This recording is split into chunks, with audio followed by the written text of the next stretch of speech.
ਸ਼੍ਰੀ ਅਕਾਲ। ਤੁਸੀਂ ਵੇਖ ਰਹੇ ਹੋ ਟੀਵੀ ਪੰਜਾਬ ਤੇ ਮੈਂ ਹਾਂ ਤੁਹਾਡੇ ਨਾਲ ਇੰਦਰਪ੍ਰੀਤ ਕੌਰ ਪੰਨੂ। ਖਬਰਾਂ ਦੇ ਇਸ ਬੁਲੇਟਿਨ ਦੇ ਵਿੱਚ ਤੁਹਾਡਾ ਸਵਾਗਤ ਹੈ। ਸਭ ਤੋਂ ਪਹਿਲਾਂ ਨਜ਼ਰ ਮਾਰਦੇ ਹਾਂ ਅੱਜ ਦੀਆਂ ਚੋਣਵੀਆਂ ਖਬਰਾਂ ਦੇ ਉੱਪਰ।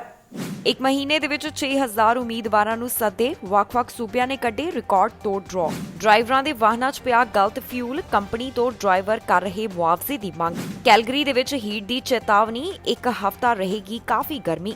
ਸਰੀ 'ਚ ਘੱਟ ਹੋਏ ਹਿੰਸਕ ਮਾਮਲੇ, ਏਜੰਸੀ ਨੇ ਦਿੱਤੀ ਇਸ ਦੀ ਜਾਣਕਾਰੀ। ਘਰ ਵੱਲ ਚਲਾਈਆਂ ਗਈਆਂ ਗੋਲੀਆਂ, ਪੁਲਿਸ ਕਰ ਰਹੀ ਹੈ ਮਾਮਲੇ ਦੀ ਜਾਂਚ। ਗਰਾਊਂਡ ਦੇ ਨੇੜੇ ਚਲੀਆਂ ਗੋਲੀਆਂ, 12 ਸਾਲਾ ਬੱਚਾ ਹੋਇਆ ਇਸ ਦੌਰਾਨ ਜ਼ਖਮੀ। ਕੈਨੇਡਾ ਦੇ ਵਿੱਚ ਜੂਨ ਮਹੀਨੇ ਦੌਰਾਨ ਵੱਖ-ਵੱਖ ਸੂਬਿਆਂ ਦੇ ਵੱਲੋਂ ਪੀਐਨਪੀ ਡਰਾਅ ਦਾ ਐਲਾਨ ਕੀਤਾ ਗਿਆ। ਇਸ ਮਹੀਨੇ 6000 ਦੇ ਕਰੀਬ ਉਮੀਦਵਾਰਾਂ ਨੂੰ ਸੱਦੇ ਜਾਰੀ ਕੀਤੇ ਗਏ। ਕਿਸ ਪ੍ਰੋਵਿੰਸ ਦੇ ਵੱਲੋਂ ਕਿੰਨੇ ਡਰਾਅ ਕੱਢੇ ਗਏ ਤੇ ਇਹਨਾਂ ਦੇ ਵਿੱਚ ਕਿੰਨੇ ਉਮੀਦਵਾਰਾਂ ਦੀ ਕਿਸਮਤ ਜਾਗੀ ਹੈ, ਸਾਰੀ ਜਾਣਕਾਰੀ ਦੇਵਾਂਗੇ ਤੁਹਾਨੂੰ ਇਸ ਖਬਰ ਦੇ ਵਿੱਚ। ਕੈਨੇਡਾ ਵੱਲੋਂ ਜੁਲਾਈ 2021 ਦੇ ਦੌਰਾਨ ਜਿੰਨੇ ਪੀਐਨਪੀ ਡਰਾਅ ਕੱਢੇ ਗਏ ਅਤੇ ਇਹਨਾਂ ਡਰਾਅ ਦੇ ਵਿੱਚ ਜਿੰਨੇ ਉਮੀਦਵਾਰਾਂ ਨੂੰ ਸੱਦੇ ਜਾਰੀ ਕੀਤੇ ਗਏ ਉਸ ਦੇ ਬਾਰੇ ਜਾਣਕਾਰੀ ਸਾਂਝੀ ਕੀਤੀ ਗਈ ਹੈ। ਜੁਲਾਈ ਮਹੀਨੇ ਕੈਨੇਡਾ ਵੱਲੋਂ 6000 ਤੋਂ ਵੱਧ ਉਮੀਦਵਾਰਾਂ ਨੂੰ ਪੀਐਨਪੀ ਡਰਾਅ ਦੇ ਜ਼ਰੀਏ ਸੱਦੇ ਜਾਰੀ ਕੀਤੇ ਗਏ।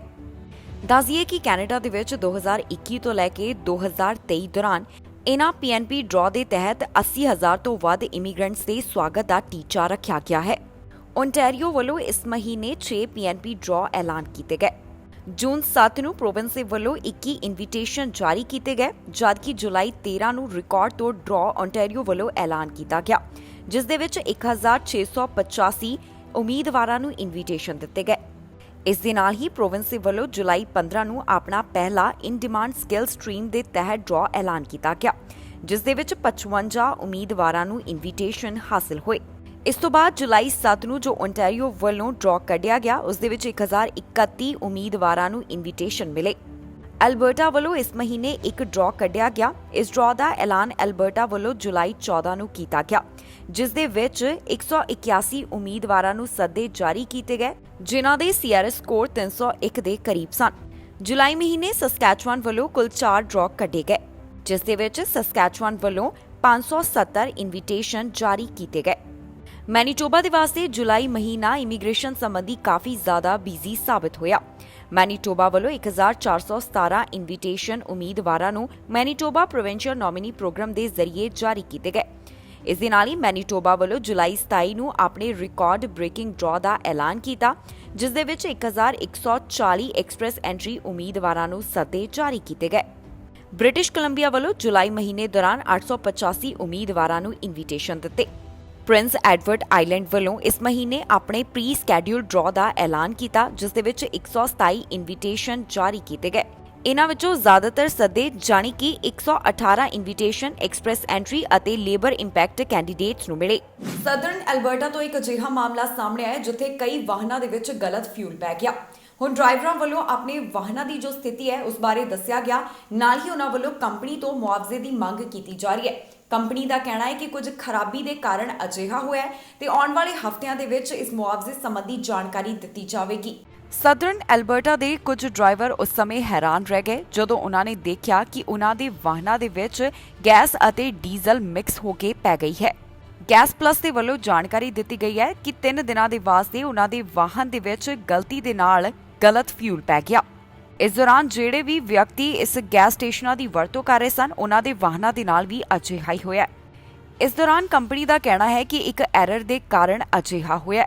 ਉਹਨਾਂ ਦੱਸਿਆ ਕਿ ਜਿਹੜੇ ਕਸਟਮਰਸ ਦੇ ਵੱਲੋਂ ਗੈਸ ਖਰੀਦੀ ਜਾ ਰਹੀ ਸੀ, ਉਹਨਾਂ ਦੇ ਵਾਹਨਾਂ ਦੇ ਵਿੱਚ 80% ਗੈਸ ਅਤੇ 20% ਡੀਜ਼ਲ, ਜਦਕਿ ਜਿਹੜੇ ਕਸਟਮਰ ਡੀਜ਼ਲ ਖਰੀਦ ਰਹੇ ਸਨ, ਉਹਨਾਂ ਦੇ ਵਾਹਨਾਂ ਦੇ ਵਿੱਚ 60% ਡੀਜ਼ਲ ਅਤੇ 40% ਗੈਸ ਪਈ ਹੈ। ਜਦੋਂ ਵਾਹਨਾਂ ਦੇ ਵਿੱਚ ਇਸ ਤਰ੍ਹਾਂ ਗਲਤ ਫਿਊਲ ਪੈਂਦਾ ਹੈ ਤੇ ਇਸ ਦੇ ਨਾਲ ਵਾਹਨਾਂ ਨੂੰ ਨੁਕਸਾਨ ਪਹੁੰਚ ਸਕਦਾ ਹੈ। ਬਹੁਤ ਸਾਰੇ ਡਰਾਈਵਰਾਂ ਨੂੰ ਇਸ ਦੇ ਕਾਰਨ ਵਾਹਨਾਂ ਦੇ ਵਿੱਚ ਸਮੱਸਿਆ ਦਾ ਸਾਹਮਣਾ ਕਰਨਾ ਪਿਆ ਤੇ ਇਹਨਾਂ ਡਰਾਈਵਰਾਂ ਦੇ ਵੱਲੋਂ ਕੋਸ਼ਿਸ਼ ਕੀਤੀ ਜਾ ਰਹੀ ਹੈ ਕਿ ਇਹਨਾਂ ਦੇ ਰਿਪੇਅਰ ਬਿੱਲ ਗੈਸ ਪਲੱਸ ਦੇ ਵੱਲੋਂ ਭਰੇ ਜਾਣ। ਕਈ ਡਰਾਈਵਰਾਂ ਵੱਲੋਂ ਇਸ ਸੰਬੰਧੀ ਜਾਣਕਾਰੀ ਸਾਂਝੀ ਕੀਤੀ ਗਈ ਹੈ। ਇੱਕ ਡਰਾਈਵਰ ਦਾ ਕਹਿਣਾ ਹੈ ਕਿ ਇਸ ਗੈਸ ਸਟੇਸ਼ਨ ਦੀ ਗਲਤੀ ਦੇ ਕਾਰਨ ਉਸ ਨੂੰ $8,500 ਦਾ ਭੁਗਤਾਨ ਕਰਨਾ ਪਵੇਗਾ। ਇਸ ਦੌਰਾਨ ਕੰਪਨੀ ਦਾ ਕਹਿਣਾ ਹੈ ਕਿ ਕਲੇਮ ਦੇ ਬਾਰੇ ਵਿੱਚ ਆਉਣ ਵਾਲੇ ਹਫ਼ਤਿਆਂ ਦੌਰਾਨ ਜਾਣਕਾਰੀ ਸਾਂਝੀ ਕੀਤੀ ਜਾਵੇਗੀ। ਇਨਵਾਇਰਨਮੈਂਟ ਕੈਨੇਡਾ ਵੱਲੋਂ ਕੈਲਗਰੀ ਦੇ ਵਾਸਤੇ ਹੀਟ ਵਾਰਨਿੰਗ ਜਾਰੀ ਕੀਤੀ ਗਈ ਹੈ। ਇਨਵਾਇਰਨਮੈਂਟ ਕੈਨੇਡਾ ਦਾ ਕਹਿਣਾ ਹੈ ਕਿ ਕੈਲਗਰੀ ਦੇ ਵਿੱਚ ਇੱਕ ਹਫ਼ਤਾ ਕਾਫੀ ਜ਼ਿਆਦਾ ਗਰਮੀ ਰਹਿਣ ਵਾਲੀ ਹੈ।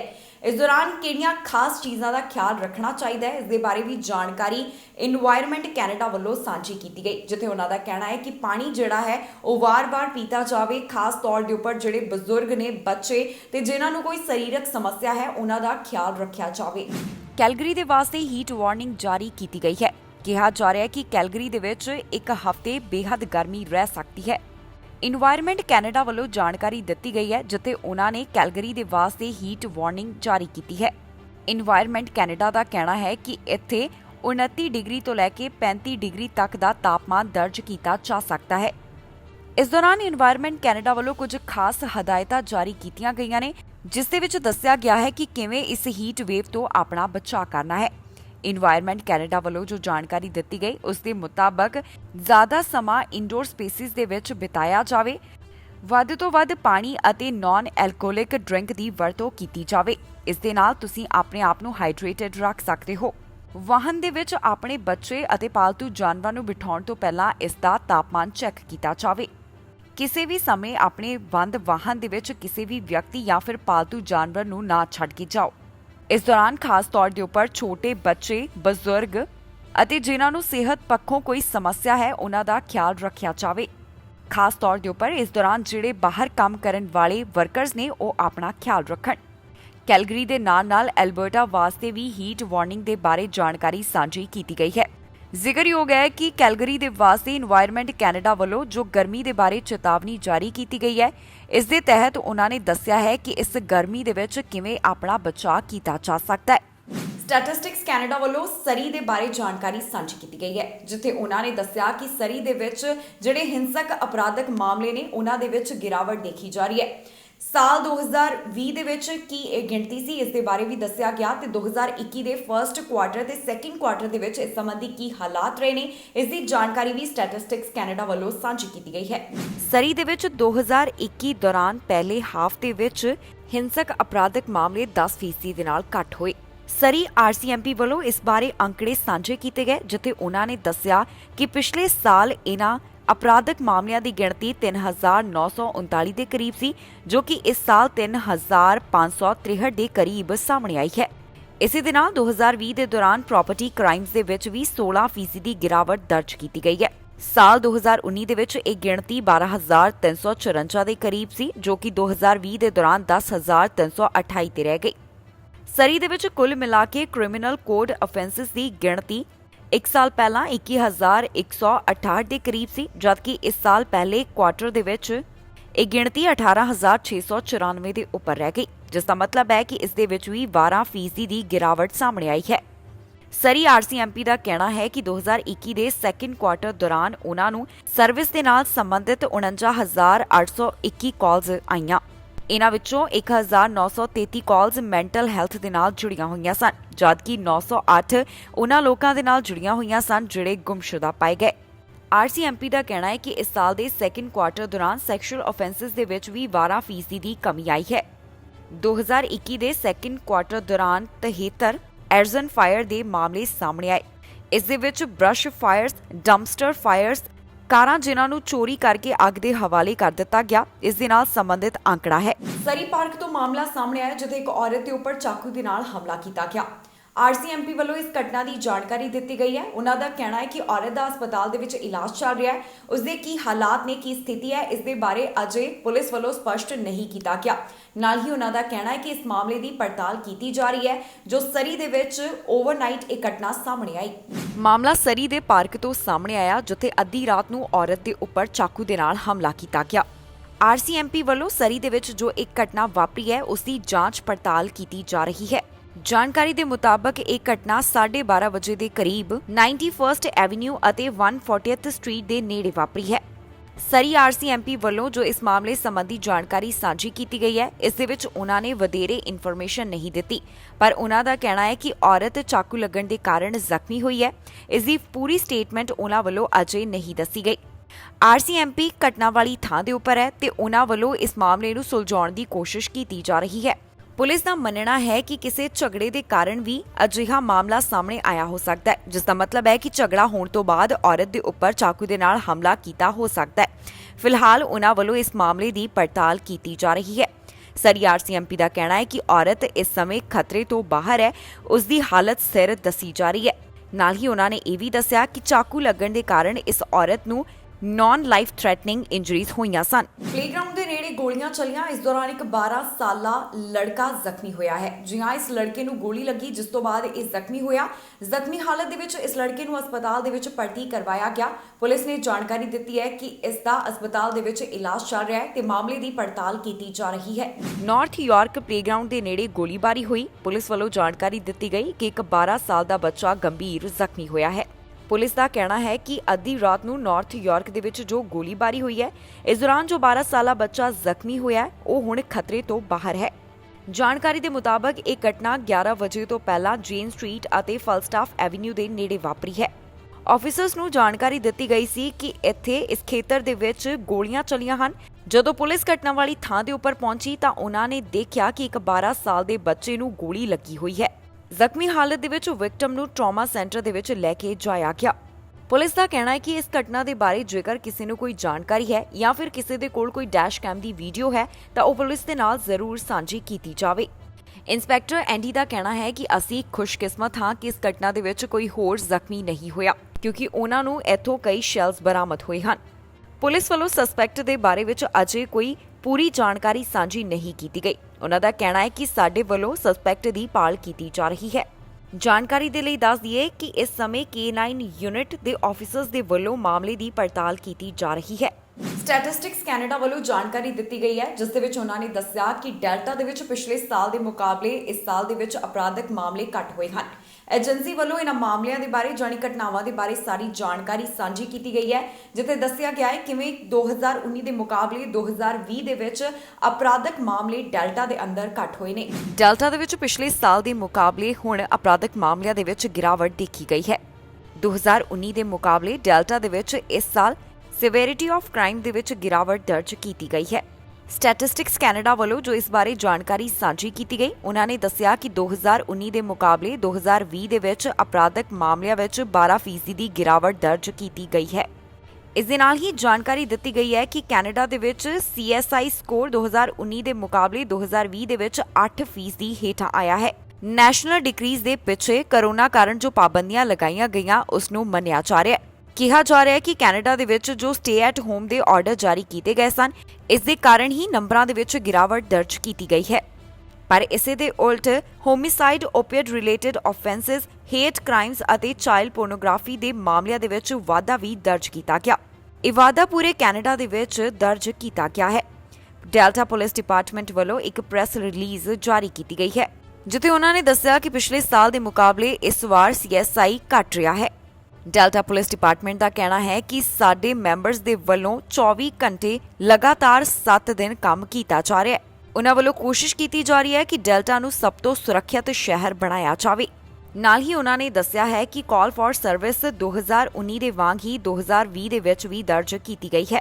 ਐਲਬਰਟਾ ਦੇ ਵਿੱਚ ਵੱਡੀ ਗਿਣਤੀ ਲੋਕਾਂ ਨੂੰ ਕੋਵਿਡ-19 ਵੈਕਸੀਨ ਦੇ 2 ਡੋਜ਼ ਲਗਾਏ ਗਏ, ਜਿਸ ਦਾ ਮਤਲਬ ਹੈ ਕਿ ਐਲਬਰਟਾ ਦੇ ਵਿੱਚ 65% ਦੀ ਆਬਾਦੀ ਇਸ ਸਮੇਂ ਫੁੱਲੀ ਵੈਕਸੀਨੇਟਡ ਹੈ। ਦੂਸਰੇ ਪਾਸੇ ਐਲਬਰਟਾ ਤੋਂ ਕਰੋਨਾ ਵਾਇਰਸ ਦੇ ਮਾਮਲੇ ਵੀ ਹੁਣ ਪਹਿਲਾਂ ਦੇ ਮੁਕਾਬਲੇ ਵੱਧ ਸਾਹਮਣੇ ਆਉਣ ਲੱਗੇ ਨੇ। ਐਲਬਰਟਾ ਵੱਲੋਂ ਆਪਣਾ ਰੀਓਪਨਿੰਗ ਪਲਾਨ ਹਾਲ ਹੀ ਦੇ ਵਿੱਚ ਸਾਂਝਾ ਕੀਤਾ ਗਿਆ, ਜਿੱਥੇ ਉਹਨਾਂ ਨੇ ਦੱਸਿਆ ਹੈ ਕਿ 2 ਪੜਾਵਾਂ ਦੇ ਤਹਿਤ ਇੱਥੋਂ ਪਾਬੰਦੀਆਂ ਹਟਾਈਆਂ ਜਾਣਗੀਆਂ। ਐਲਬਰਟਾ ਦੇ ਵਿੱਚ ਇਸ ਸਮੇਂ 65% ਤੋਂ ਵੱਧ ਆਬਾਦੀ ਫੁੱਲੀ ਵੈਕਸੀਨੇਟਡ ਹੈ, ਪਰ ਇਸੇ ਦੇ ਨਾਲ ਹੀ ਕਰੋਨਾ ਵਾਇਰਸ ਦੇ ਮਾਮਲਿਆਂ ਦੇ ਵਿੱਚ ਵੀ ਵਾਧਾ ਦਰਜ ਕੀਤਾ ਜਾ ਰਿਹਾ ਹੈ।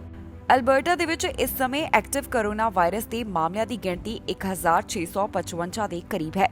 ਹਸਪਤਾਲ ਦੇ ਵਿੱਚ ਵੀ ਮਰੀਜ਼ਾਂ ਦੀ ਗਿਣਤੀ ਵਧਦੀ ਹੋਈ ਦਿਖਾਈ ਦੇ ਰਹੀ ਹੈ। ਪ੍ਰੋਵਿੰਸ ਦੇ ਵਿੱਚ ਹੁਣ ਤੱਕ 2328 ਜਾਨਾਂ ਇਸ ਵਾਇਰਸ ਦੇ ਕਾਰਨ ਜਾ ਚੁੱਕੀਆਂ ਨੇ। ਪਰ ਇਸੇ ਦੇ ਨਾਲ ਹੀ ਐਲਬਰਟਾ ਦੇ ਵਿੱਚ ਵੱਧ ਆਬਾਦੀ ਨੂੰ ਕੋਵਿਡ-19 ਵੈਕਸੀਨ ਵੀ ਲਗਾਈ ਜਾ ਚੁੱਕੀ ਹੈ। ਐਲਬਰਟਾ ਦੇ ਵਿੱਚ ਡਾਕਟਰ ਡੀਨਾ ਹਿੰਸ਼ਾ ਵੱਲੋਂ ਉਹਨਾਂ ਨੂੰ ਮੁਬਾਰਕਬਾਦ ਆਖੀ ਗਈ ਹੈ, ਜਿਨ੍ਹਾਂ ਨੇ ਕੋਵਿਡ-19 ਵੈਕਸੀਨ ਦੀ ਡੋਜ਼ ਹਾਸਲ ਕੀਤੀ ਹੈ। ਇਸ ਵਾਸਤੇ ਉਹਨਾਂ ਵੱਲੋਂ ਐਲਬਰਟਾ ਵਾਸੀਆਂ ਦਾ ਧੰਨਵਾਦ ਕੀਤਾ ਗਿਆ ਹੈ ਕਿ ਉਹਨਾਂ ਵੱਲੋਂ ਕੋਵਿਡ-19 ਵੈਕਸੀਨ ਦੇ 2 ਸ਼ਾਟ ਲਗਵਾ ਕੇ ਆਪਣੇ ਆਪ ਨੂੰ ਅਤੇ ਬਾਕੀਆਂ ਨੂੰ ਵਾਇਰਸ ਤੋਂ ਪ੍ਰੋਟੈਕਟ ਕੀਤਾ ਗਿਆ। ਡਾਕਟਰ ਡੀਨਾ ਦਾ ਕਹਿਣਾ ਹੈ ਕਿ ਵੈਕਸੀਨ ਲਗਵਾਉਣ ਦੇ ਨਾਲ ਤੁਸੀਂ ਸਿਰਫ ਆਪਣੀ ਸਿਹਤ ਦਾ ਖਿਆਲ ਹੀ ਨਹੀਂ ਰੱਖਦੇ, ਬਲਕਿ ਤੁਸੀਂ ਆਪਣੇ ਪਰਿਵਾਰਕ ਮੈਂਬਰ, ਦੋਸਤ ਅਤੇ ਗੁਆਂਢੀਆਂ ਦਾ ਵੀ ਖਿਆਲ ਰੱਖਦੇ ਹੋ। ਦੱਸ ਦਈਏ ਕਿ ਐਲਬਰਟਾ ਵੱਲੋਂ ਆਪਣਾ ਰੀਓਪਨਿੰਗ ਦਾ ਪਲਾਨ ਸਾਂਝਾ ਕੀਤਾ ਗਿਆ, ਜਿਸ ਦੇ ਵਿੱਚ ਉਹਨਾਂ ਨੇ ਦੱਸਿਆ ਹੈ ਕਿ ਇਸ ਸੂਬੇ ਤੋਂ 2 ਪੜਾਵਾਂ ਦੇ ਤਹਿਤ ਪਾਬੰਦੀਆਂ ਹਟਾਈਆਂ ਜਾਣਗੀਆਂ। ਦੂਸਰੇ ਪੜਾਅ ਦੇ ਵਿੱਚ ਉਹਨਾਂ ਨੂੰ ਵੀ ਕੁਆਰੰਟਾਈਨ ਕਰਨ ਦੀ ਜ਼ਰੂਰਤ ਨਹੀਂ ਹੋਵੇਗੀ, ਜਿਹੜੇ ਕੋਵਿਡ-19 ਪੋਜ਼ਿਟਿਵ ਪਾਏ ਜਾਣਗੇ। ਇਸ ਦੇ ਨਾਲ ਹੀ ਐਲਬਰਟਾ ਵੱਲੋਂ ਦੱਸਿਆ ਗਿਆ ਹੈ ਕਿ ਕਿਸ ਪੜਾਅ ਦੇ ਤਹਿਤ ਕਿਹੜੀਆਂ ਪਾਬੰਦੀਆਂ ਕਦੋਂ ਹਟਾਈਆਂ ਜਾਣਗੀਆਂ। ਇਸ ਦੇ ਬਾਰੇ ਜਾਣਕਾਰੀ ਤੁਹਾਡੇ ਨਾਲ ਪਹਿਲਾਂ ਵੀ ਸਾਂਝੀ ਕੀਤੀ ਜਾ ਚੁੱਕੀ ਹੈ। ਵੈਨਕੂਵਰ ਦੇ ਇੱਕ ਵਕੀਲ ਨੂੰ 3 ਮਹੀਨੇ ਦੇ ਵਾਸਤੇ ਸਸਪੈਂਡ ਕੀਤਾ ਗਿਆ। ਜੀ ਹਾਂ, ਇਹ ਲਾਅ ਸੁਸਾਇਟੀ ਵੱਲੋਂ ਕਦਮ ਚੁੱਕਿਆ ਗਿਆ। ਦਰਅਸਲ ਇਸ ਵਕੀਲ ਦੇ ਅਕਾਊਂਟ ਦੇ ਵਿੱਚ ਕਈ ਮਿਲੀਅਨ ਡਾਲਰ ਟ੍ਰਾਂਸਫਰ ਹੋਏ ਨੇ, ਜਿਸ ਤੋਂ ਬਾਅਦ ਕਾਰਵਾਈ ਕੀਤੀ ਗਈ ਹੈ ਤੇ ਹੁਣ ਇਹ ਫੈਸਲਾ ਲਿਆ ਗਿਆ ਕਿ ਵੈਨਕੂਵਰ ਦੇ ਇਸ ਵਕੀਲ ਨੂੰ 3 ਮਹੀਨਿਆਂ ਦੇ ਲਈ ਸਸਪੈਂਡ ਜਾਣੀ ਕਿ ਮੁਅੱਤਲ ਕੀਤਾ ਜਾਵੇਗਾ। ਵੈਨਕੂਵਰ ਦੇ ਇੱਕ ਵਕੀਲ ਨੂੰ 3 ਮਹੀਨਿਆਂ ਦੇ ਵਾਸਤੇ ਸਸਪੈਂਡ ਕਰ ਦਿੱਤਾ ਗਿਆ ਹੈ। ਇਸ ਦਾ ਕਾਰਨ ਹੈ ਕਿ ਉਸ ਵੱਲੋਂ ਇੱਕ ਓਵਰਸੀਜ਼ ਕਲਾਇੰਟ ਨੂੰ ਆਪਣੇ ਅਕਾਊਂਟ ਦੀ ਵਰਤੋਂ ਕਰਨ ਦਿੱਤੀ ਗਈ। ਇਸ ਕਲਾਇੰਟ ਵੱਲੋਂ ਵੈਨਕੂਵਰ ਦੇ ਇਸ ਵਕੀਲ ਦੇ ਬੈਂਕ ਅਕਾਊਂਟ ਨੂੰ ਪਰਸਨਲ ਬੈਂਕ ਅਕਾਊਂਟ ਦੇ ਤੌਰ ਦੇ ਉੱਪਰ ਵਰਤਿਆ ਜਾ ਰਿਹਾ ਸੀ ਤੇ ਇਸ ਦੇ ਵਿੱਚ ਉਸ ਵੱਲੋਂ ਕਈ ਮਿਲੀਅਨ ਡਿਪੋਜ਼ਿਟ ਕਰਵਾਏ ਗਏ। ਫਲੋਰੈਂਸ ਨਾਮ ਦੇ ਹੁਣ ਇਸ ਵਕੀਲ ਨੂੰ ਇਸ ਮਾਮਲੇ ਸੰਬੰਧੀ 3 ਮਹੀਨਿਆਂ ਦੇ ਵਾਸਤੇ ਸਸਪੈਂਡ ਕਰ ਦਿੱਤਾ ਗਿਆ ਹੈ। ਇਹ ਫੈਸਲਾ law society of British Columbia ਵੱਲੋਂ ਲਿਆ ਗਿਆ। 22 ਮਹੀਨਿਆਂ ਦੇ ਸਮੇਂ ਦੇ ਵਿਚਕਾਰ ਇਸ ਕਲਾਇੰਟ ਵੱਲੋਂ ਵਕੀਲ ਦੇ ਫਰਮ ਅਕਾਊਂਟ ਦੇ ਵਿੱਚ 12,75,000 ਕੈਨੇਡੀਅਨ ਫੰਡਸ ਅਤੇ 99,50,000 US ਡਾਲਰ ਜਮ੍ਹਾਂ ਕਰਵਾਏ ਗਏ। ਇਸ ਦੇ ਵਿੱਚੋਂ 1.5 ਮਿਲੀਅਨ US ਡਾਲਰ ਦੀ ਵਰਤੋਂ 4 ਕਲਾਇੰਟਸ ਦੀ ਫਾਈਲ ਦੀ ਟ੍ਰਾਂਜੈਕਸ਼ਨਸ ਦੇ ਵਿੱਚ ਕੀਤੀ ਗਈ ਹੈ। ਇਸ ਅਕਾਊਂਟ ਦੇ ਵਿੱਚ ਜੋ ਫੰਡ ਡਿਪੋਜ਼ਿਟ ਕਰਵਾਏ ਗਏ ਉਹਨਾਂ ਦੇ ਕਈ ਸੋਰਸਸ ਸਨ। ਇਹਨਾਂ ਦੇ ਵਿੱਚ ਪੈਨਾਮਾ, ਸਿੰਗਾਪੁਰ ਬੈਂਕ ਤੋਂ ਫੰਡ ਜਮ੍ਹਾਂ ਕਰਵਾਏ ਗਏ। ਇਸ ਤੋਂ ਬਾਅਦ ਰਾਇਲ ਬੈਂਕ ਆਫ ਕੈਨੇਡਾ ਵੱਲੋਂ ਇਸ ਦੇ ਉੱਪਰ ਕਾਰਵਾਈ ਕੀਤੀ ਗਈ। ਹੁਣ ਸਸਪੈਂਸ਼ਨ ਦੇ ਨਾਲ ਯੈਨ ਵੱਲੋਂ 35,209 ਡਾਲਰ ਲਾਅ ਸੁਸਾਇਟੀ ਨੂੰ ਅਦਾ ਕੀਤੇ ਜਾਣਗੇ। ਲਾਅ ਸੁਸਾਇਟੀ ਵੱਲੋਂ ਵੱਧ ਮਹੀਨਿਆਂ ਦੇ ਲਈ ਸਸਪੈਂਸ਼ਨ ਦੀ ਮੰਗ ਕੀਤੀ ਜਾ ਰਹੀ ਸੀ, ਪਰ ਇਸ ਮਾਮਲੇ ਸੰਬੰਧੀ ਵੈਨਕੂਵਰ ਦੇ ਇਸ ਵਕੀਲ ਨੂੰ 3 ਮਹੀਨਿਆਂ ਦੇ ਵਾਸਤੇ ਸਸਪੈਂਡ ਕੀਤਾ ਗਿਆ ਹੈ। ਸਰੀ ਦੇ ਵਿੱਚ ਪਹਿਲਾਂ ਦੇ ਮੁਕਾਬਲੇ ਹੁਣ ਵੱਧ ਕਰੋਨਾ ਮਾਮਲੇ ਸਾਹਮਣੇ ਆ ਰਹੇ ਹਨ। ਪ੍ਰੋਵਿੰਸ ਦੇ ਵਿੱਚ ਕਰੋਨਾ ਮਾਮਲਿਆਂ ਵਿੱਚ ਵਾਧਾ ਦਰਜ ਕੀਤਾ ਜਾ ਰਿਹਾ ਹੈ। ਉਸ ਤੋਂ ਬਾਅਦ ਸਰੀ ਦੇ ਜਿਹੜੇ ਹਫ਼ਤਾਵਾਰੀ ਕੇਸ ਨੇ ਉਹ ਵੀ ਵਧਦੇ ਹੋਏ ਦਿਖਾਈ ਦੇ ਰਹੇ ਨੇ। ਕੀ ਹਾਲਾਤ ਨੇ ਇੱਥੇ ਕਰੋਨਾ ਵਾਇਰਸ ਦੇ, ਦੱਸਾਂਗੇ ਇਸ ਖਬਰ ਦੇ ਵਿੱਚ। ਕਾਫੀ ਸਮੇਂ ਤੋਂ ਕਰੋਨਾ ਵਾਇਰਸ ਦੇ ਮਾਮਲਿਆਂ ਵਿੱਚ ਗਿਰਾਵਟ ਆਉਣ ਤੋਂ ਬਾਅਦ ਸਰੀ ਦੇ ਵਿੱਚ ਇੱਕ ਵਾਰ ਫੇਰ ਤੋਂ ਹਫ਼ਤਾਵਾਰੀ ਕਰੋਨਾ ਮਾਮਲੇ ਵਧਣ ਲੱਗੇ ਨੇ। ਪ੍ਰੋਵਿੰਸ ਦੇ ਵਿੱਚ ਕਰੋਨਾ ਵਾਇਰਸ ਦੇ ਮਾਮਲੇ ਪਹਿਲਾਂ ਦੇ ਮੁਕਾਬਲੇ ਵੱਧ ਸਾਹਮਣੇ ਆ ਰਹੇ ਹਨ। ਇਸ ਦੇ ਨਾਲ ਹੀ ਸਰੀ ਦੇ ਵਿੱਚ ਵੀਕਲੀ ਕੇਸਿਸ ਵੱਧ ਦਰਜ ਕੀਤੇ ਜਾ ਰਹੇ ਨੇ। ਜਾਣਕਾਰੀ ਦੇ ਮੁਤਾਬਕ ਜੁਲਾਈ 18 ਤੋਂ ਲੈ ਕੇ ਜੁਲਾਈ 24 ਤੱਕ ਇੱਥੇ 36 ਕੇਸ ਸਾਹਮਣੇ ਆਏ। ਇਹ ਜਾਣਕਾਰੀ British Columbia centre for disease control ਵੱਲੋਂ ਸਾਂਝੀ ਕੀਤੀ ਗਈ ਹੈ। ਜੁਲਾਈ 20 ਤੋਂ ਜੁਲਾਈ 26 ਦੇ ਵਿਚਕਾਰ ਨਾਰਥ ਸਰੀ ਤੋਂ 1, ਵੈਲੀ ਤੋਂ 1, ਗਿਲਡਫੋਰਡ ਤੋਂ 1, ਵੈਸਟ ਨਿਊਟਨ ਤੋਂ 1, ਈਸਟ ਨਿਊਟਨ ਤੋਂ 1, ਫਲੀਟਵੁੱਡ ਤੋਂ 1, ਕਲੋਵਰਡੇਲ ਤੋਂ 1, ਪੈਨਾਰੋਮਾ ਤੋਂ 1 ਅਤੇ ਸਾਊਥ ਸਰੀ ਤੋਂ 2 ਮਾਮਲੇ ਸਾਹਮਣੇ ਆਏ। ਇਸ ਦੇ ਨਾਲ ਹੀ ਸਰੀ ਦੇ ਮੁਕਾਬਲੇ ਵੈਨਕੂਵਰ ਦੇ ਵਿੱਚ ਵੱਧ ਮਾਮਲੇ ਸਾਹਮਣੇ ਆਏ ਨੇ। ਜਾਣਕਾਰੀ ਦੇ ਮੁਤਾਬਕ ਇੱਥੇ 63 ਕਰੋਨਾ ਦੇ ਮਾਮਲੇ ਦਰਜ ਕੀਤੇ ਗਏ। ਜੁਲਾਈ 18 ਤੋਂ ਜੁਲਾਈ 24 ਦੇ ਵਿਚਕਾਰ ਸਰੀ ਦੇ ਮੇਪਲ ਰਿਜ ਤੋਂ 11, ਟ੍ਰਾਈ ਸਿਟੀਜ਼ ਤੋਂ 16, ਲੈਂਗਲੀ ਤੋਂ 16, ਬਰਨਬੀ ਤੋਂ 14, ਰਿਚਮੰਡ ਤੋਂ 13, ਨਾਰਥ ਵੈਨਕੂਵਰ ਤੋਂ 13, ਸਾਊਥ ਸਰੀ ਵਾਈਟ ਰੌਕ ਤੋਂ 12, ਵੈਸਟ ਵੈਨਕੂਵਰ ਤੋਂ 10, ਐਬਸਫੋਰਡ ਤੋਂ 8, ਡੈਲਟਾ ਤੋਂ 6, ਮਿਸ਼ਨ ਤੋਂ 3 ਅਤੇ ਨਿਊ ਵੈਸਟ ਮਿੰਸਟਰ ਤੋਂ 1 ਮਾਮਲਾ ਸਾਹਮਣੇ ਆਇਆ ਹੈ। ਇਸ ਦੇ ਨਾਲ ਹੀ ਸਰੀ ਦੇ ਵਿੱਚ ਵੱਧ ਆਬਾਦੀ ਨੂੰ ਕੋਵਿਡ-19 ਵੈਕਸੀਨ ਵੀ ਲਗਾਈ ਜਾ ਚੁੱਕੀ ਹੈ। ਜੋ ਜਾਣਕਾਰੀ ਇਸ ਬਾਰੇ ਸਾਂਝੀ ਕੀਤੀ ਗਈ, ਉਸ ਦੇ ਤਹਿਤ ਸਰੀ ਦੇ ਵਿੱਚ 66% ਤੋਂ ਵੱਧ ਆਬਾਦੀ ਨੂੰ ਕੋਵਿਡ-19 ਵੈਕਸੀਨ ਦੇ 2 ਡੋਜ਼ ਲਗਾਏ ਜਾ ਚੁੱਕੇ ਹਨ। ਫਰੋਜ਼ਨ ਮੈਂਗੋਜ਼ ਖਾਣ ਵਾਲੇ ਸਾਵਧਾਨ ਹੋ ਜਾਓ, ਕਿਉਂਕਿ ਕਈ ਅਜਿਹੇ ਮਾਮਲੇ ਸਾਹਮਣੇ ਆਏ ਜਿਨ੍ਹਾਂ ਵੱਲੋਂ ਫਰੋਜ਼ਨ ਮੈਂਗੋਜ਼ ਦਾ ਸੇਵਨ ਕੀਤਾ ਗਿਆ, ਜਿਸ ਤੋਂ ਬਾਅਦ ਉਹ ਬਿਮਾਰ ਪੈ ਗਏ ਨੇ। ਹੁਣ ਇਸ ਦੇ ਬਾਰੇ ਪਬਲਿਕ ਹੈਲਥ ਏਜੰਸੀ ਵੱਲੋਂ ਕਾਰਵਾਈ ਕੀਤੀ ਜਾ ਰਹੀ ਹੈ। ਨਾਲ ਹੀ ਉਹਨਾਂ ਨੇ ਚੇਤਾਵਨੀ ਵੀ ਜਾਰੀ ਕੀਤੀ ਹੈ। ਸਿਹਤ ਸੰਬੰਧੀ ਸਮੱਸਿਆ ਆਉਣ ਤੋਂ ਬਾਅਦ ਕੁਝ ਫਰੋਜ਼ਨ ਮੈਂਗੋ ਬ੍ਰਾਂਡ ਦੀ ਜਾਂਚ ਕੀਤੀ ਜਾ ਰਹੀ ਹੈ। ਲਾਬਲਾਜ਼ ਅਤੇ ਸੂਬੇ ਦੇ ਵਿੱਚ ਜਿਹੜੇ ਫਰੋਜ਼ਨ ਮੈਂਗੋ ਵੇਚੇ ਜਾ ਰਹੇ ਨੇ, ਉਹਨਾਂ ਦੀ ਪੜਤਾਲ ਕੀਤੀ ਜਾ ਰਹੀ ਹੈ। Public health agency of Canada ਵੱਲੋਂ ਜਾਣਕਾਰੀ ਦਿੱਤੀ ਗਈ ਹੈ, ਜਿੱਥੇ ਉਹਨਾਂ ਵੱਲੋਂ ਇਸ ਨੂੰ ਹੈਪੇਟਾਈਟਿਸ ਏ ਦੇ ਆਊਟਬ੍ਰੇਕ ਦਾ ਕਾਰਨ ਦੱਸਿਆ ਗਿਆ ਹੈ। ਇਹ ਆਊਟਬ੍ਰੇਕ ਕਿਊਬੈਕ ਅਤੇ ਨੋਵਾ ਸਕੋਸ਼ੀਆ ਦੇ ਵਿੱਚ ਦੇਖੀ ਜਾ ਰਹੀ ਹੈ। ਦੱਸ ਦਈਏ ਕਿ New Brunswick, Manitoba, Nova Scotia, Ontario, Quebec ਅਤੇ ਸਸਕੈਚੁਆਨ ਦੇ ਵਿੱਚ ਇਹ ਫਰੋਜ਼ਨ ਮੈਂਗੋ ਵੇਚੇ ਜਾ ਰਹੇ ਨੇ। ਜਾਣਕਾਰੀ ਦੇ ਮੁਤਾਬਕ ਇਹਨਾਂ ਫਰੋਜ਼ਨ ਮੈਂਗੋਜ਼ ਨੂੰ ਖਾਣ ਤੋਂ ਬਾਅਦ ਕਿਊਬੈਕ ਦੇ ਨਾਲ ਸੰਬੰਧਿਤ 2 ਵਿਅਕਤੀ ਅਤੇ ਨੋਵਾ ਸਕੋਸ਼ੀਆ ਦੇ ਨਾਲ ਸੰਬੰਧਿਤ 1 ਵਿਅਕਤੀ ਨੂੰ ਹੈਪੇਟਾਈਟਿਸ ਏ ਦੇ ਨਾਲ ਪੋਜ਼ਿਟਿਵ ਪਾਇਆ ਗਿਆ। ਜਿਨ੍ਹਾਂ ਵਿਅਕਤੀਆਂ ਦੇ ਵਿੱਚ ਇਸ ਤਰ੍ਹਾਂ ਦੀ ਸਮੱਸਿਆ ਸਾਹਮਣੇ ਆਈ ਹੈ, ਉਹਨਾਂ ਦੇ ਬਚੇ ਹੋਏ ਫਰੋਜ਼ਨ ਮੈਂਗੋਜ਼ ਨੂੰ ਜਾਂਚ ਦੇ ਲਈ ਭੇਜਿਆ ਗਿਆ ਹੈ। ਇਸ ਮਾਮਲੇ ਦੀ ਪੜਤਾਲ public health agency of Canada ਵੱਲੋਂ Canadian food inspection agency, health Canada and public health partners ਦੇ ਨਾਲ ਮਿਲ ਕੇ ਕੀਤੀ ਜਾ ਰਹੀ ਹੈ। ਇਸ ਤਰ੍ਹਾਂ ਦੇ ਮਾਮਲੇ ਸਾਹਮਣੇ ਆਉਣ ਤੋਂ ਬਾਅਦ ਸਿਹਤ ਏਜੰਸੀ ਵੱਲੋਂ ਆਮ ਲੋਕਾਂ ਨੂੰ ਅਪੀਲ ਕੀਤੀ ਗਈ ਹੈ ਕਿ ਉਹ ਫਰੋਜ਼ਨ ਮੈਂਗੋ ਨਾ ਖਾਣ। ਉਨ੍ਹਾਂ ਦਾ ਕਹਿਣਾ ਹੈ ਕਿ ਜੇਕਰ ਇਹ ਫਰੋਜ਼ਨ ਮੈਂਗੋ ਖਰਾਬ ਵੀ ਹੋਣਗੇ ਤਾਂ ਇਹਨਾਂ ਦੇ ਵਿੱਚ ਨਾ ਕਿਸੇ ਤਰ੍ਹਾਂ ਦੀ ਸਮੱਸਿਆ ਉਹਨਾਂ ਨੂੰ ਨਜ਼ਰ ਆਵੇਗੀ ਤੇ ਨਾ ਹੀ ਇਹਨਾਂ ਦੀ ਸਮੈਲ ਵਿਗੜੀ ਹੋਵੇਗੀ। ਦੱਸ ਦਈਏ ਕਿ ਇਸ ਸੰਬੰਧੀ ਜੋ ਸਿੰਪਟਮ ਸਾਹਮਣੇ ਆ ਰਹੇ ਨੇ ਉਸ ਦੇ ਵਿੱਚ ਹਲਕਾ ਬੁਖਾਰ, ਉਲਟੀ, ਡਾਇਰੀਆ ਅਤੇ ਮਸਲਸ ਦੇ ਵਿੱਚ ਦਰਦ ਹੋਣਾ ਸ਼ਾਮਿਲ ਹੈ। ਇੰਨਾ ਹੀ ਨਹੀਂ, ਕਈਆਂ ਦੇ ਦੰਦ ਦੇ ਵਿੱਚ ਪੀਲਾਪਨ ਅਤੇ ਅੱਖਾਂ ਤੇ ਚਮੜੀ ਦੇ ਵਿੱਚ ਸਮੱਸਿਆ ਵੀ ਸਾਹਮਣੇ ਆ ਰਹੀ ਹੈ। ਇਹ ਸਿੰਪਟਮਸ ਕੰਜ਼ੰਪਸ਼ਨ ਦੇ 15 ਤੋਂ 50 ਦਿਨਾਂ ਦੇ ਵਿਚਕਾਰ ਸਾਹਮਣੇ ਆ ਰਹੇ ਹਨ। ਇਸ ਮਾਮਲੇ ਸੰਬੰਧੀ ਕੈਨੇਡੀਅਨ ਫੂਡ ਇੰਸਪੈਕਸ਼ਨ ਏਜੰਸੀ ਅਤੇ ਨੇਚਰਸ ਟੱਚ ਫਰੋਜ਼ਨ ਫੂਡ ਵੱਲੋਂ ਕੋਈ ਵੀ ਟਿੱਪਣੀ ਨਹੀਂ ਕੀਤੀ ਗਈ। ਡਾਊਨਟਾਊਨ ਟੋਰਾਂਟੋ ਤੋਂ ਹਿੱਟ ਐਂਡ ਰਨ ਦਾ ਮਾਮਲਾ ਸਾਹਮਣੇ ਆਇਆ। ਪੁਲਿਸ ਵੱਲੋਂ ਇਸ ਮਾਮਲੇ ਦੀ ਪੜਤਾਲ ਕੀਤੀ ਜਾ ਰਹੀ ਹੈ। ਜੋ ਹੁਣ ਤੱਕ ਉਹਨਾਂ ਵੱਲੋਂ ਜਾਣਕਾਰੀ ਦਿੱਤੀ ਗਈ ਉਸ ਦੇ ਮੁਤਾਬਕ ਇਸ ਘਟਨਾ ਦੇ ਵਿੱਚ ਇੱਕ 50 ਸਾਲਾ ਵਿਅਕਤੀ ਜ਼ਖਮੀ ਹੋਇਆ ਹੈ, ਜਿਸ ਦਾ ਹਸਪਤਾਲ ਦੇ ਵਿੱਚ ਇਲਾਜ ਚੱਲ ਰਿਹਾ ਹੈ। ਡਾਊਨਟਾਊਨ ਟੋਰਾਂਟੋ ਤੋਂ ਹਿੱਟ ਐਂਡ ਰਨ ਦਾ ਮਾਮਲਾ ਸਾਹਮਣੇ ਆਇਆ ਅਤੇ ਇਸ ਮਾਮਲੇ ਦੇ ਵਿੱਚ ਇੱਕ ਵਿਅਕਤੀ ਗੰਭੀਰ ਜ਼ਖਮੀ ਹੋਇਆ ਹੈ। ਜਾਣਕਾਰੀ ਦੇ ਮੁਤਾਬਕ ਐਮਰਜੈਂਸੀ ਕਰੂਜ਼ ਨੂੰ ਫਰੰਟ ਸਟਰੀਟ ਈਸਟ ਦੇ ਨੇੜੇ 10 ਵਜੇ ਦੇ ਕਰੀਬ ਬੁਲਾਇਆ ਗਿਆ ਸੀ। ਟੋਰਾਂਟੋ ਪੈਰਾਮੈਡਿਕਸ ਦੇ ਵੱਲੋਂ ਜੋ ਜਾਣਕਾਰੀ ਦਿੱਤੀ ਗਈ, ਉਹਨਾਂ ਨੇ ਦੱਸਿਆ ਕਿ ਜੋ ਵਿਅਕਤੀ ਇਸ ਘਟਨਾ ਦੇ ਵਿੱਚ ਜ਼ਖਮੀ ਹੋਇਆ ਉਸ ਦੀ ਉਮਰ 50 ਦੇ ਕਰੀਬ ਹੈ। ਉਸ ਨੂੰ ਜ਼ਖਮੀ ਹਾਲਤ ਦੇ ਵਿੱਚ ਹਸਪਤਾਲ ਭਰਤੀ ਕਰਵਾਇਆ ਗਿਆ ਹੈ ਤੇ ਹੁਣ ਉਸ ਦੀ ਹਾਲਤ ਸਥਿਰ ਦੱਸੀ ਜਾ ਰਹੀ ਹੈ। ਟੋਰਾਂਟੋ ਪੁਲਿਸ ਦਾ ਕਹਿਣਾ ਹੈ ਕਿ ਜਿਸ ਡਰਾਈਵਰ ਵੱਲੋਂ ਇਸ 50 ਸਾਲਾ ਵਿਅਕਤੀ ਨੂੰ ਟੱਕਰ ਮਾਰੀ ਗਈ, ਉਹ ਮੌਕੇ ਤੋਂ ਫਰਾਰ ਹੋ ਗਿਆ। ਇਸ ਡਰਾਈਵਰ ਵੱਲੋਂ ਕਿਹੜਾ ਵਾਹਨ ਚਲਾਇਆ ਜਾ ਰਿਹਾ ਸੀ, ਇਸ ਦੇ ਬਾਰੇ ਵੀ ਅਜੇ ਪੁਲਿਸ ਨੂੰ ਸਪਸ਼ਟ ਜਾਣਕਾਰੀ ਨਹੀਂ ਹੈ। ਫਿਲਹਾਲ ਉਹਨਾਂ ਵੱਲੋਂ ਇਸ ਮਾਮਲੇ ਦੀ ਪੜਤਾਲ ਕੀਤੀ ਜਾ ਰਹੀ ਹੈ ਤਾਂ ਕਿ ਇਸ ਬਾਰੇ ਸਹੀ ਜਾਣਕਾਰੀ ਨਿਕਲ ਕੇ ਸਾਹਮਣੇ ਆਵੇ। ਦੱਸ ਦਈਏ ਕਿ ਪੁਲਿਸ ਵੱਲੋਂ ਫਿਲਹਾਲ ਇਸ ਮਾਮਲੇ ਦੀ ਪੜਤਾਲ ਕੀਤੀ ਜਾ ਰਹੀ ਹੈ, ਜਿਸ ਦੇ ਕਾਰਨ ਇੰਟਰਸੈਕਸ਼ਨ ਨੂੰ ਬੰਦ ਰੱਖਿਆ ਗਿਆ ਸੀ। ਫਿਲਹਾਲ ਪੁਲਿਸ ਵੱਲੋਂ ਇਸ ਦੇ ਬਾਰੇ ਵਧੇਰੇ ਅਪਡੇਟ ਜਾਂਚ ਪੜਤਾਲ ਕਰਨ ਤੋਂ ਬਾਅਦ ਹੀ ਸਾਂਝੀ ਕੀਤੀ ਜਾਵੇਗੀ।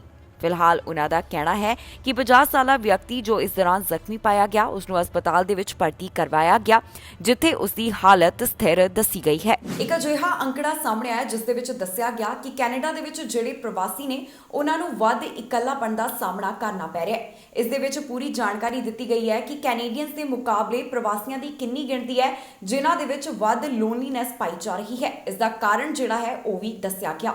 ਨਾਲ ਹੀ ਏਜੰਸੀ ਦਾ ਕਹਿਣਾ ਹੈ ਕਿ ਇਸ ਸਮੱਸਿਆ ਦਾ ਹੱਲ ਲੱਭਿਆ ਜਾਣਾ ਜ਼ਰੂਰੀ ਹੈ। ਸਟੈਟਿਸਟਿਕਸ ਕੈਨੇਡਾ ਵੱਲੋਂ ਇੱਕ ਤਾਜ਼ਾ ਡਾਟਾ ਜਾਰੀ ਕੀਤਾ ਗਿਆ, ਜਿਸ ਤਹਿਤ ਉਹਨਾਂ ਨੇ ਪ੍ਰਵਾਸੀਆਂ ਦੇ ਵਿੱਚ ਵੱਧ ਰਿਹਾ ਇਕੱਲਾਪਨ ਦੇ ਬਾਰੇ ਵਿੱਚ ਜਾਣਕਾਰੀ ਸਾਂਝੀ ਕੀਤੀ ਹੈ ਤੇ ਨਾਲ ਹੀ ਉਹਨਾਂ ਦਾ ਕਹਿਣਾ ਹੈ ਕਿ ਇਸ ਸਮੱਸਿਆ ਦਾ ਹੱਲ ਕੱਢਿਆ ਜਾਣਾ ਜ਼ਰੂਰੀ ਹੈ।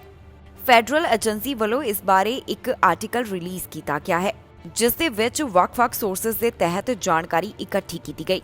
ਇਸ ਰਿਪੋਰਟ ਦੇ ਵਿੱਚ ਪਤਾ ਚੱਲਿਆ ਹੈ ਕਿ ਕੈਨੇਡਾ ਦੇ ਜੰਪਲ ਦੇ ਮੁਕਾਬਲੇ ਪ੍ਰਵਾਸੀਆਂ ਦੇ ਵਿੱਚ ਵੱਧ ਇਕੱਲਾਪਨ ਦੇਖਿਆ ਜਾ ਰਿਹਾ ਹੈ।